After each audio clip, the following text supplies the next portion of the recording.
আহ, আসসালামু আলাইকুম।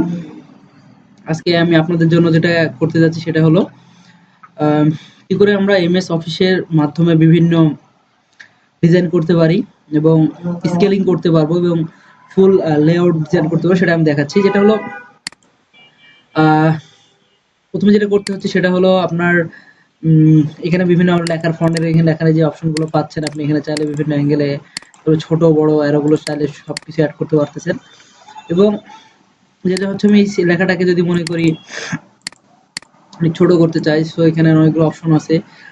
যেমন দেখেন, এটা যদি আমি বড় করতে চাই, উপরে এগুলো উপরে চলে আসবে, যে নিচে যায় নিচে চলে আসতেছে। এবার আপনি বিভিন্ন এখানে অনেকগুলো অপশন আছে। সো এখন যেটা আমি করতে যাচ্ছি সেটা হলো এই দেখেন বিভিন্ন শ্যাডোতে চলে আসবে। এখানে এই ডিজাইনগুলো দেওয়াই আছে, 3D ভিউ দেওয়াই আছে।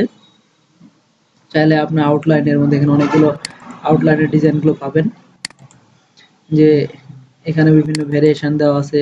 তাহলে শ্যাডোটা এইভাবে আপনি ফোল্ড করতে পারবেন।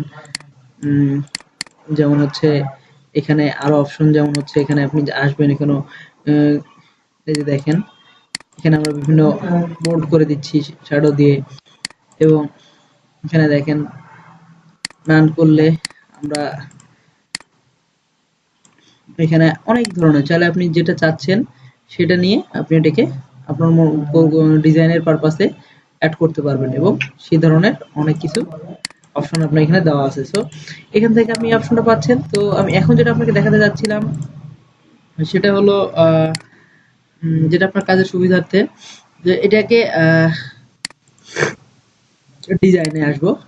ডিজাইনে হচ্ছে ফ্রন্ট পেজকে আমরা এই যে কালারের অপশনটা, যদি আমরা পেজকে বিভিন্ন কালারিং করতে চাই তাহলে কি হচ্ছে আপনি এখানে বিভিন্ন কালার অ্যাড করতে পারতেছেন। এই যে আমরা এখানে যেটা অপশন দেখছেন না, এই যে সাইডের নিচের যে মাঝেরটা, তাহলে এটা বিভিন্ন অ্যাঙ্গেলও দিতে পারি। যেমন হচ্ছে এখানে ডিজাইনে যে কাটসারটা আছে, তাহলে আমরা এটা রিমুভ করে দিলাম, এখানে রিমুভ। চাইলে যে এবার সেম জিনিসটা অ্যাড করে দিচ্ছি আমরা এইভাবে। এটা আপনার যেটা দরকার হবে সেটা আপনি নামটা লিখে দিবেন। যেমন যদি মনে করেন আমি এই সেম লেখাটা এখানে লিখে দিব, যেটা আমি প্রিভিয়াস ক্লাসেও দেখাইছি। তো এখানে যেটা হচ্ছে সেম, এবং ফন্টটা যেটা হচ্ছে 44 দিলাম, এই যে চলে আসছে সাবস্ক্রাইবটা।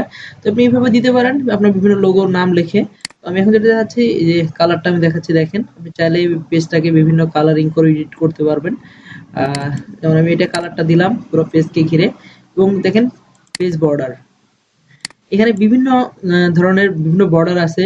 চাইলে যেমন আমি এই বর্ডারটা যদি অ্যাড করে দেখাচ্ছি, এই দেখেন অলরেডি বর্ডারটা অ্যাড হয়ে গেছে। তো এই ধরনের বিভিন্ন বর্ডার অ্যাড করলে এখানে জাস্ট অ্যাড করলে অ্যাড হয়ে যাবে। আর এখানে প্রচুর বর্ডার আছে, দেখেন এখানে যা চাইবেন আপনি এই ধরনের বিভিন্ন বর্ডার অ্যাঙ্গেলে বর্ডার চলে আসবে। এখানে দেন 3D, 3D তে চাপ দিলে আপনার 3D বর্ডার গুলো যেমন হচ্ছে, আচ্ছা আমি আবার আসছি, এটা বক্স, এটা হলো আচ্ছা এই ধরনের শ্যাডো। এখানে দেখেন বিভিন্ন অপশন দেখায় দিবে। এবং আরো যেটা হচ্ছে বর্ডারের সাইজ গুলো দেখেন, আপনি এখানে সাইডে প্রিভিউ দেখতে পারবেন যে আপনি কি কোনটা যাচ্ছেন সেটা অ্যাঙ্গেলে। যদি আমি এই যে নান করে দিই, নান করে ওকে করি, তাহলে আমাদের কোনো কিছু থাকবে না। যেমন এখানে ডিটেলস কালারিং কোডটা দেওয়া আছে, চাইলে যে এখানে কালার কোডটা চেঞ্জ হয়ে যাচ্ছে, ব্ল্যাক দিলে ব্ল্যাক অ্যাড হচ্ছে। এবং প্রথম যে অপশনটা আমি যদি এটা সিলেক্ট করি, এই যে দেখেন সিম্পল আকারে চলে আসতেছে। এটা একান্ত নির্ভর করে আপনার চয়েসের উপরে, যে আপনি এখানে এটা যদি আপনি সাইজটা মোটা করতে চান, দেন এই যে দেখেন মোটা হয়ে যাচ্ছে। তো এইভাবে আমরা বিভিন্ন কালারিং করে ডিজাইনটা করতে পারি। তো থ্যাংক ইউ আজকের মতো। নেক্সট ক্লাসে আমি আরো চেষ্টা করবো আপনার ইমেজ অফিসের ভালোভাবে ফুল সলিউশন করে দেওয়ার জন্য। থ্যাংক ইউ, ভালো থাকবেন। আসসালামু আলাইকুম।